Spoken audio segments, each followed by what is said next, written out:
Have you ever spent money on advertising only to be met with a chilling silence? You stare at a series of metrics, CAC, LTV, CTR, and your head spins, not knowing where to start. That feeling of being out of control, like playing a game without knowing the rules, sound familiar? You don't need more knowledge. You need simplicity, smarter thinking. Don't let the metrics blind you from the core, real profit. This is the time to break things down, understand them correctly, and make decisions like a true investor. And above all, you need to know which are the 3 numbers that determine whether you win or lose on the marketing battlefield. Welcome to Chapter 1 of the 10-video series, The Roadmap to Market Mastery. Today, let's explore Introduction to Marketing, the foundation that helps you understand not only how to capture attention, but also how to build trust, guide behavior, and create real impact in the market. Part 1. Strategic Overview of the 3 metrics. In the chaotic world of marketing, filled with countless metrics, breakthroughs don't come from knowing more. They come from focusing on 3 decisive numbers. These 3 form the navigational map for every campaign. Once you grasp these 3, you no longer rely on gut feelings to make decisions. You know exactly where your business stands, whether you're making or losing money, and which point to adjust for growth. Everything becomes clear, simple, and immediately actionable. Those 3 metrics are Customer Acquisition Cost, CC, Customer Lifetime Value, LTV, and 30-day cash, the cash collected within the first 30 days. If you master these, you not only control your marketing campaigns, but also your finances and growth strategy. This isn't academic theory. It's a practical tool that helps you see through the fog of data and emotion. Not just for awareness, but for making the right decisions at the right time and scale. If you can't identify these 3 numbers weekly, you're not truly in control of your business. If you miscalculate even one, every subsequent strategy becomes flawed. And if you don't act on them, you're gambling with your cash flow and profit. Fast-growing, strong, sustainable businesses are built around these 3 numbers. They're not lucky. They're not accidentally right. They have a system. And that system begins with these 3 foundational metrics. Part 2. CAC, the root of customer acquisition cost. Customer acquisition cost, CAC, is the starting point for every growth decision. It's not just a number for reporting, it's the survival cost every time your business enters the market to find new customers. The higher the CAC, the greater the risk. The lower the CAC, the more you can reinvest. The biggest mistake is calculating CAC halfway, only counting ad spend and forgetting commissions, software, and personnel. A campaign that seems profitable could actually be silently burning cash if KC is calculated incorrectly. CAC is not a static cost, it's a living number. It changes depending on phase, channel, campaign, and most importantly, it's affected by how you sell. A poor sales process can double your CAC. An unattractive landing page will drop your conversion rate, pushing CAC higher. So just understanding CAC is not enough. You have to continuously track, measure, and respond. CAC doesn't improve over time unless you proactively improve it by optimizing your system. Imagine spending $200 to acquire a customer. Sounds okay if they buy a $500 product, but what if your profit is only $50? You're buying at a loss without knowing it. CAC should not be compared to revenue, it must be compared to gross profit. That's why knowing CAC without understanding LTV is meaningless. If you don't view CAC in relation to profit margins, you're playing the most expensive guessing game of your life. And your business will pay the price for that misconception. When CAC gets out of hand, many people try to cut ad costs, but that only treats the symptom. The root lies in your customer acquisition system.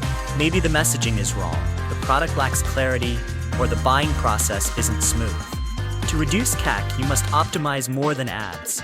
You have to optimize the entire conversion journey. Every small leak in the funnel pushes CAC up, and every improvement, even just 1%, helps return CAC to a reasonable level, unlocking sustainable growth. You can't scale a business without controlling CAC. Because as you scale, CAC tends to rise. You start reaching more expensive customers. Competition gets tougher. If your CAC is high and your margins are thin, you're climbing a mountain without a safety rope.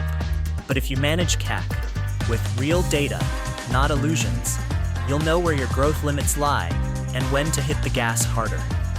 CAC isn't a barrier, it's an intelligent alert and navigation tool. Part 3. LTV, Customer Lifetime Value from a Profit Perspective. It's not about revenue, it's not about repeat purchases. LTV, Customer Lifetime Value, only truly matters when calculated in gross profit. If you don't view LTV through the lens of profit, you're painting a rosy picture of your business. A customer spending $700 doesn't mean you're making a killing. If the cost of fulfillment is $630, then what truly belongs to you is only $70. And that's the number you're allowed to compare with CAC, your customer acquisition cost. Confusing revenue with profit leads many people to make wrong decisions. They see customers spending a lot and assume everything is fine, but they don't see that most of that money goes into operations, materials, logistics, commissions. What remains for the business is very little. That's why when evaluating marketing effectiveness, you can't use revenue as the benchmark. Only gross profit shows the real value a customer brings. Those who understand this will always make better decisions. A real-world example: you sell food for $10 and your cost of goods is $9, leaving $1 in profit per order. A customer buys 70 portions over their lifetime. That's $700 in revenue, but only $70 in profit. If you spend $200 to acquire that customer, you're losing $130 and thinking you're winning. This is the biggest trap when LTV is misunderstood. Looking at revenue makes you feel like you're progressing. Looking at profit reveals that you're falling. Accurately calculating LTV also helps you assess the real value of customer segments. Not all customers provide equal value. Some buy frequently, spend more, and require little support. Others buy once and disappear. When you know who brings high LTV, you can tailor your campaigns to target that group. You don't need to attract the entire market. Just focus on the customer segments that deliver the highest profits. That's how you do less, but earn more. LTV is not fixed. It can be extended, expanded, and upgraded through better customer care programs, through upselling, cross-selling, or increasing repeat purchase frequency. The magic is, just improving LTV a bit allows you to spend more on CAC and still grow profitably. If you know a customer brings in $500 profit instead of $200, you can spend $150 instead of $50 to acquire them and still be in the green. That's the real growth lever. Optimizing LTV is the foundation of every sustainable business. Because CAC happens once, but LTV can grow indefinitely if you maintain the customer relationship. Each repeat purchase doesn't require additional acquisition cost. Each upsell adds value that's nearly free. The better you handle post-sale service, the more solid your LTV becomes. At that point, your business doesn't need constant new customers to increase revenue. That's the kind of financial freedom very few people fully tap into. Part 4. 30-day cash, short-term cash flow, breakthrough power. 30-day cash is the amount of money you collect from a customer within the first 30 days from their first transaction. This is a vital metric that determines whether your business can self-fund or needs long-term external capital, because most of the customer acquisition costs CAC must be paid up front. If you don't recover the money in time, you'll need to dip into your own funds or borrow to survive. On the other hand, if you recover quickly, you can rotate capital, fund growth, and expand without needing new money. Imagine having a credit card with a 30-day billing cycle. You spend $200 to acquire a customer. If that customer pays you $200 or more within 30 days, you can use that exact cash to pay off the initial cost. No out-of-pocket, no interest. This is the art of using other people's money to grow. You're not in debt. You're rotating capital smartly. And if done right, you can repeat this cycle endlessly. The more you sell, the more customers you get, all without injecting new capital. The problem is many businesses don't track 30-day cash. They look at monthly, quarterly, or yearly revenue, but they forget that actual cash collected in the first 30 days is the short-term lever. It's what allows you to recover CAC. It's the break-even point. If it exceeds CAC, you have extra to reinvest. If it falls short, you must cover the loss from somewhere else. This small difference in the first 30 days determines whether you grow with cash or stay stuck in a financial loop. You can actively increase 30-day cash by designing a smarter customer journey. Offer upfront incentives. Sell complete product bundles. Upsell in the initial purchase. Encourage prepayment. The goal isn't just to make a sale, but to collect money as early as possible. The earlier the cash comes in, the faster you recover costs. And once you break even fast, you can reinvest in CAC immediately, without waiting for accounting cycles or fundraising. This is how you accelerate without breaks. A concrete example. You spend $200 to acquire a customer. In the first week, they buy a $50 package. In the second week, another $70. At the end of the month, they purchase a $100 bundle. That totals $220 within 30 days. So you've not only broken even, but earned a short-term profit of $20. More importantly, the customer is still with you, ready to buy again next month. From month 2 onward, all revenue comes with virtually zero CAC. At this point, you have a customer and nearly free profit. Remember, the goal is not early profit, but fast payback. If your 30-day cash CAC, you're ready to scale. Because at that point, you're no longer dependent on available funds. You can use the customer's own payment cycle to fuel further growth. This is the smart lever that many businesses overlook because they focus on revenue numbers without considering the timing of cash recovery. In a competitive world, cash flow speed is an unbeatable advantage. Part 5. The strategic relationship between CAC, LTV, 30-day cash. CAC, LTV, and 30-day cash do not exist in isolation. They form a strategic triangle. Each corner affects the other two. Any change in one metric triggers shifts across the entire model. This connection isn't theoretical. It's the real-world financial operating formula for any customer-driven business. Those who understand this relationship will know when to spend more, when to adjust, when to scale, and most importantly, when to stop to avoid falling into a cash flow trap. The first relationship, LTV compared to CAC. The golden rule is LTV, CAC 331. This means every dollar you spend acquiring a customer should return at least $3 in profit. If the ratio is lower, you won't have enough margin to cover operations, improvements, risks, and scaling.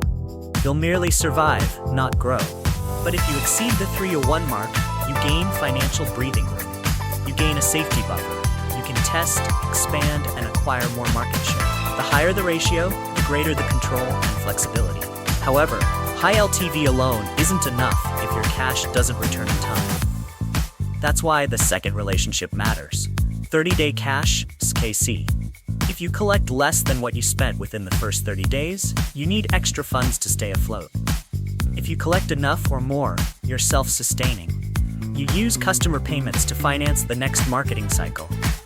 This is how smart companies grow infinitely without constant fundraising. They don't use new money, they use smart cash cycles. The best part is, these two ratios can reinforce each other. If you raise 30-day cash, you can afford higher CAC without affecting cash flow.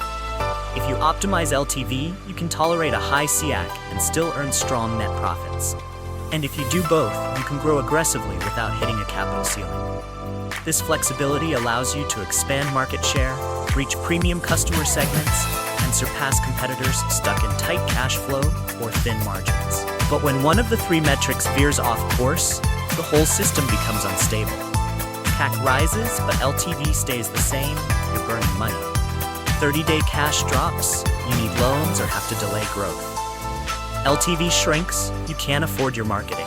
Just 1 weak link, and your business feels like it has customers, but is starved of cash. That's why successful businesses continuously monitor and balance these three like a three-legged stool. If one leg weakens, the other two must bear the strain. The ultimate goal isn't just to meet the minimum threshold for each metric, but to build a system that maintains optimal ratios over time. A model where CAC is stable, LTV steadily rises, and 30-day cash is strong becomes the foundation for sustainable growth, without fearing cash shortages or exhaustion. When you can read these relationships on a dashboard like a map, you're no longer just doing marketing. You're steering a financial engine centered around the customer. Part 6. Restructuring strategy around the three metrics, unlocking growth. When one of the three metrics falls below standard, your task is not to panic. Your task is to restructure. If CAC is too high, don't pour more money into ads. You need to audit the entire conversion journey. Is your messaging accurate? Is the landing page clear? Is the sales team effective? Every touchpoint needs to be dissected like a surgeon examining a tumor. Because high CAC means you're overpaying for customers, and if not corrected in time, it will paralyze the entire business engine. If LTV is low, don't rush to cut prices. What you need to do is increase customer lifetime value. The simplest way is to sell more. Upsell right after the first purchase. Cross-sell when customers are satisfied. Create subscriptions and long-term packages. A customer is not just a transaction. They are a potential cash flow stream if you know how to nurture it. The more you increase LTV, the more you can afford to spend on SHAC while still profiting. This is how to escape the low-margin trap, where many businesses die because profits are too thin. With low 30-day cash, the solution is not to wait for the customer to return. Bring them to the checkout point faster. Offer time-limited incentives. Design attractive starter bundles. Require deposits, full upfront payments, or introductory combos. The goal is to increase cash collected in the first month. Because if money doesn't return quickly, you can't rotate capital. And without capital rotation, even with theoretical profits, you might still die on paper. Due to lack of cash flow for operations. Restructuring is not a one-time fix, it's an ongoing process. Every time you scale, the metrics will shift. Every new market, channel, or product comes with its own CHI, LTV, and 30-day cash. Your job is to observe, measure, and respond quickly. No model is permanent. Only operators who stay sharp can master the volatility. When you fine-tune these three metrics like an engineer optimizing an engine, you don't just keep your business alive, you create speed. And speed is the greatest competitive advantage. You may not like what the metrics say, but they don't care. They don't flatter you. They don't glorify your brand. They simply reflect the truth, whether you're making a profit or slowly dying. And the truth is, many people are not doing marketing. They are buying recognition with their own money, burning budgets just to get noticed, sacrificing profits in exchange for virtual applause. They're not building a business, they're building a stage. So, do you choose to stand under the spotlight or sit behind the profit control board? The answer doesn't have to be right. It just needs to be honest. But remember, the market doesn't forgive emotions. It only respects data. And in the next section, I'll dive deep into pricing strategies, the most underrated weapon in business. Thank you for watching the whole video. Please like and subscribe to the channel so you don't miss the next videos.